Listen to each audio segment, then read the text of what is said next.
اکثر خلک دا وایي چې موږ ته ډېرې پریشانیانې دي، زموږ مشکلات ډېر زیات دي، هر طرف نه ټینشن دی.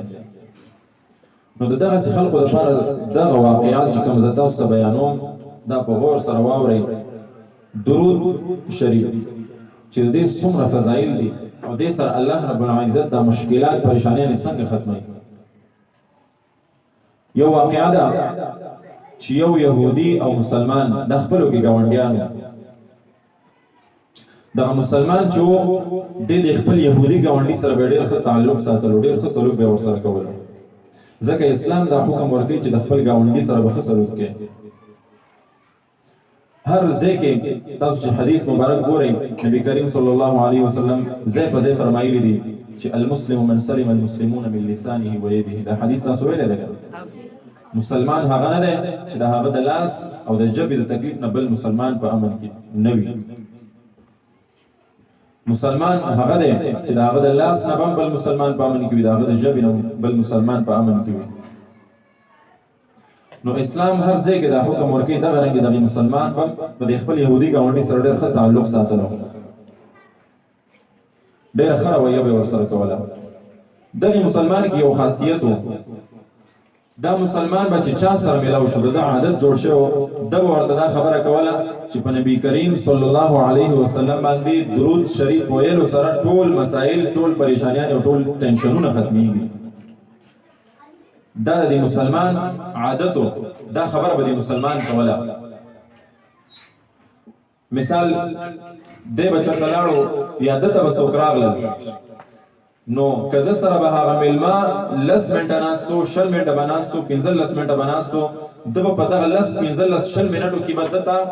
دغه خبره چې په نبي کریم صلی الله علیه وسلم باندې درود شریف ویلو سره ټول مسائل، مشکلات، پریشانیانې ختمیږي. نو تقریبا 4 5 6 ځله به ده دغه خبره دی بل مسلمان ته وروله، دی بل ملګري ته به وروله، هغه که میلمه به و که هر څوک و. دا د مسلمان عادت جوړ شوی. چرته هم چې لاړو ده به دا خبره کوله چې په نبي کریم صلی الله علیه وسلم باندې درود شریف ویلو سره ټول مشکلات، پریشانیانې ختمیږي. دغه یهودي سره چې کله میلاو شو، اخو یهودي و، په نبی کریم صلی الله علیه وسلم باندې هغه ایمان نه و، بالکل یې منلو نه، نعوذ بالله.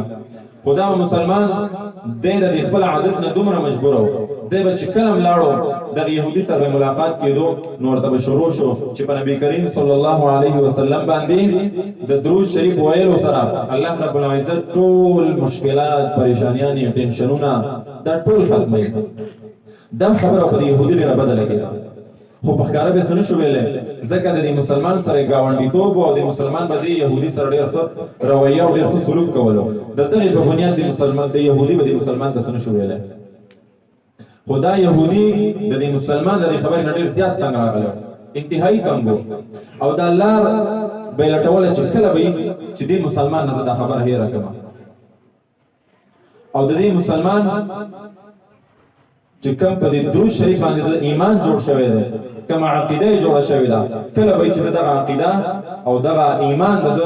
درود شریف نه زه ختم کړم، هر وخت به دغه کوشش کولو. خو مسلمانو چې چېرته به لاړو هلته به د خپل عادت کولو او ویلی به چې په نبي کریم صلی الله علیه وسلم باندې درود شریف ویلو سره ټول مشکلات، پریشانیانې، ټینشنونه، مصیبتونه دا ختمیږي. دا خبره یاد ساتئ چې یهود دا ډېر پراډیان دي، دا یهود او نصارا انګریزان نه دي، دا د مسلمان باندې ډایرکټ ګزار نه کوي، دا یاد ساتئ ښه، او نه کولی شي. د دې همیشه کوشش دا وي چې مسلمان ته څه چل جوړ کړي، څه پلان ورته جوړ کړي او دی پکې مسلمان راګیر کړي. د دې یهودو کار همیشه دا دی چې دی مسلمان ته جال جوړوي او په دې جال کې مسلمان نه ایساروي. ډېر چلباز دی دا یهود قوم. نو دغه یهودي یو پلان جوړ کو، یو منصوبه یې جوړه کړه، یو چل یې جوړ کو، یو جال یې جوړ کړ چې دا مسلمان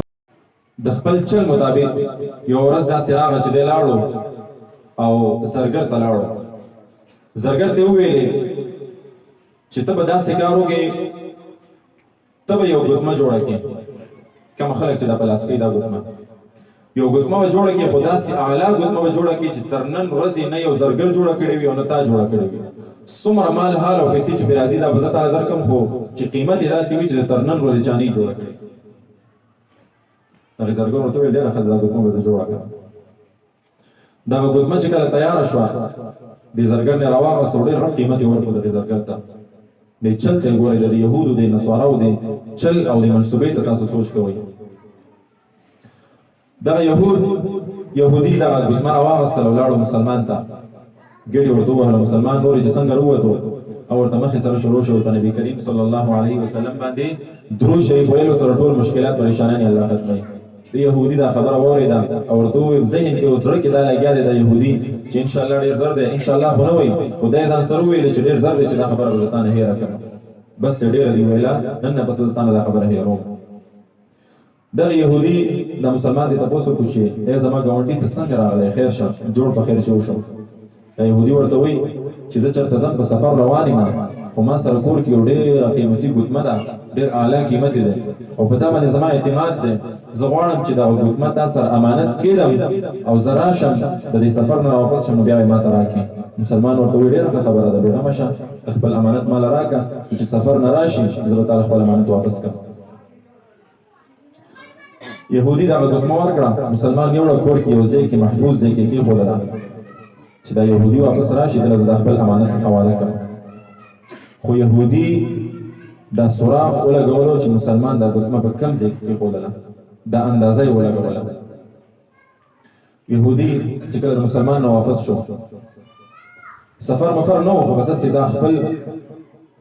جال کې د مسلمان رابندولو د ده سوچ ډېر غلط و. چې کله دا ګوتمه کېښوده دی د شپې راغو، د مسلمان کور ته راوړېدو او لټول یې شروع کړه چې کوم ځای کې دا ګوتمه ده چې دی راوالم. خپله ګوتمه یې راواغستله د یهودي او سحر وختي لاړو کښتۍ کې کېناستو. مسلمان ته پته نشته د واقعیت چې څه مسله ده،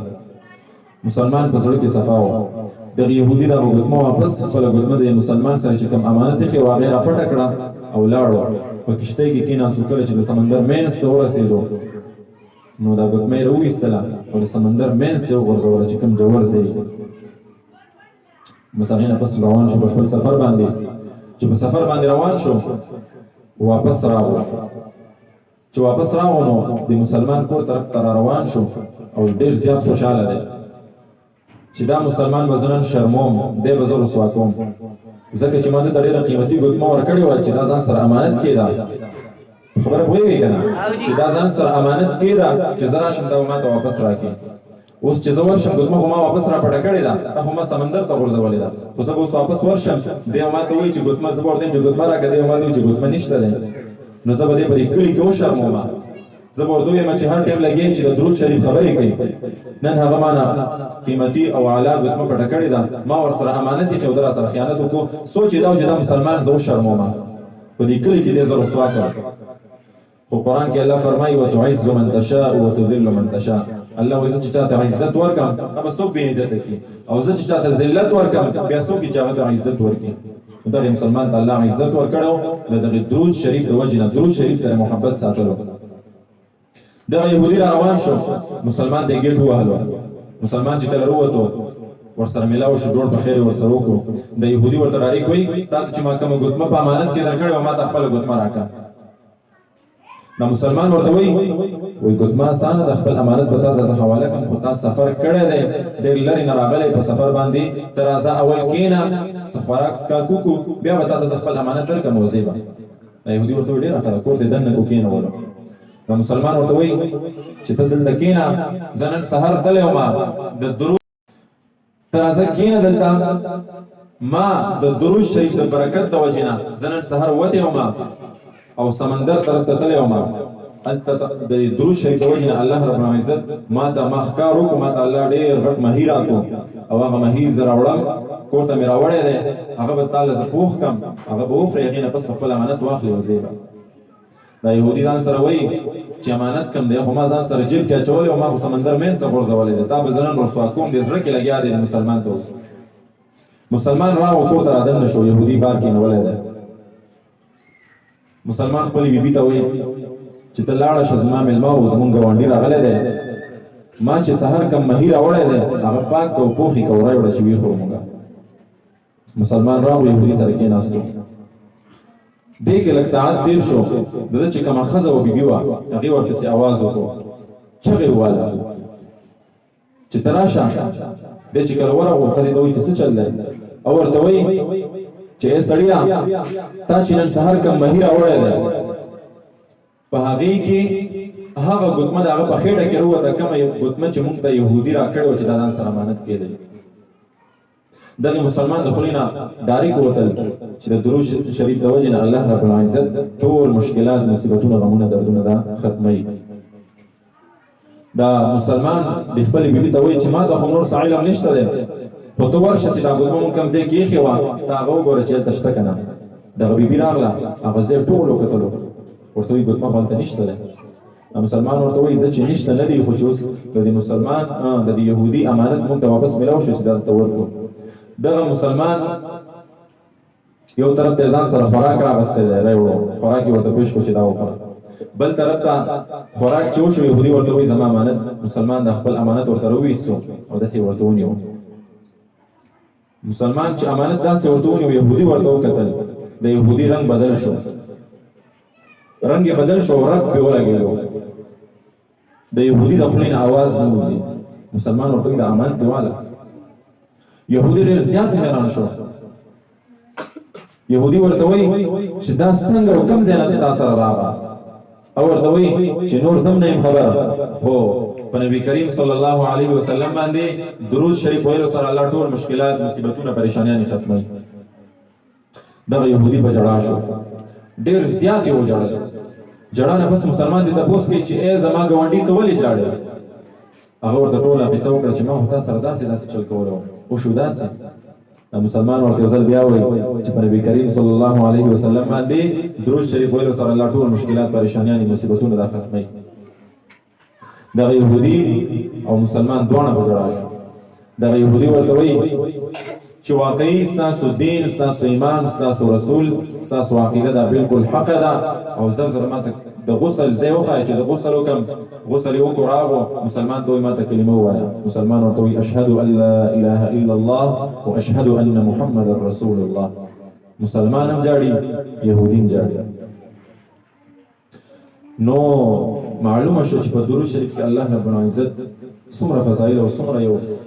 غټ نعمتونه الله په درود شریف کې اچولي دي نو تاسو ته زما خواست دی چې درود شریف یو آسان ذکر دی تاسو مزګاری واړه طالبان اوسګاری کورونو کې چرته چې کار کوي نه کوي هر حالت کې درود شریف وایي کورونو کې دا وایي چې درود شریف ډېر زیات فضایل دي درود شریف وایي په درود شریف سره الله رب العزت یو خبره کم زینه کم زی تر ورسوله يهودي راغلی چې دا مسلمان رسوا کوم شرموم به الټا راغو د مسلمان په جال کې يهودي بن شو يهودي ورته چې ماته کلمه وایي څومره یو ناشنا خبره ده نو کوشش کوئ د درود شریف اهتمام کوئ د ټول انسان كم چې مونږ کې مونږ وایو اللهم صل على محمد وعلى ال محمد كما صليت على ابراهيم وعلى ال ابراهيم انك حميد مجيد ورسول صلى الله عليه وسلم دا غینه مسان دي کم چې تاسو آسان وي او کم سړی کم خلک چې دا وایي چې زموږ مشکلات پریشانیاں مصیبتونه غمونه د دې مونږ لري کړی شي ټینشن مونږ لري کړی شي نو د درود شریف اهتمام کوي درود شریف